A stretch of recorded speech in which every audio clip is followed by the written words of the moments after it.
বাবারই বাবা, চারিদিকে শুদ্ধ গাছপালা আর গাছপালা। এই জন্যে কখন যে সূর্য সকালে উঠছে আর কখন যে সূর্য ডুবে যাচ্ছে তার কিছুই দেখতে পাই না। তাও যাই হোক, চারিদিকে গাছপালা হোক আর যাই হোক, তার মাঝখানে কিন্তু আমাদের ছোট্ট একটা শান্তির জায়গা, বেশ সুন্দর পরিষ্কার গোছানো। আর এই যে চারিদিকে গাছপালা দেখতে পাচ্ছেন, এগুলো আমার বাবার হাতের লাগানো। আর এখানে এই যে ছোটো ছোটো গাঁদা ফুল গাছ আমরা লাগিয়েছিলাম, তো দেখুন কি সুন্দর ছোটো ছোটো ফুল ধরেছে।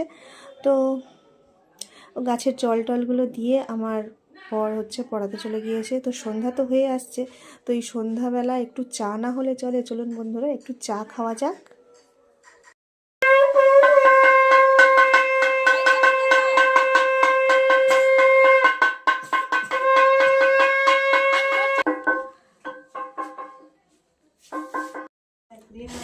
এই নাও, আমাদের সন্ধ্যাকালীন চা রেডি হয়ে গেছে, নিয়ে নাও।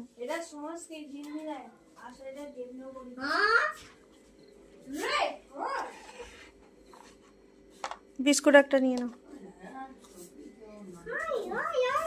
এনে এই আমাদের বাড়িতে একটা অতিথি এসছে, অনেকদিন পরে পড়তে এসছে আমাদের রেহান বাবা।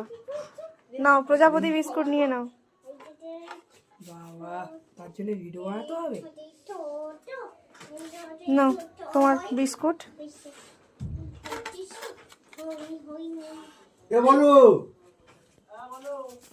আর চাটাও নিয়ে এসেছি। আমাদের বাড়িতে বেশি দুধ চা হয় না, লিকার চা হয়। আর এটা ছেলের খাবার করে নিয়ে এসেছি।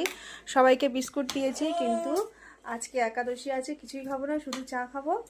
তো সবাইকে জানাই শুভ সন্ধ্যা, দেখা হচ্ছে আবার পরে। অনেকদিন পরে একটা ব্লগ ভিডিও করেছি, আর যদি ভালো লাগে অবশ্যই সাপোর্ট করে একটু পাশে থাকবে।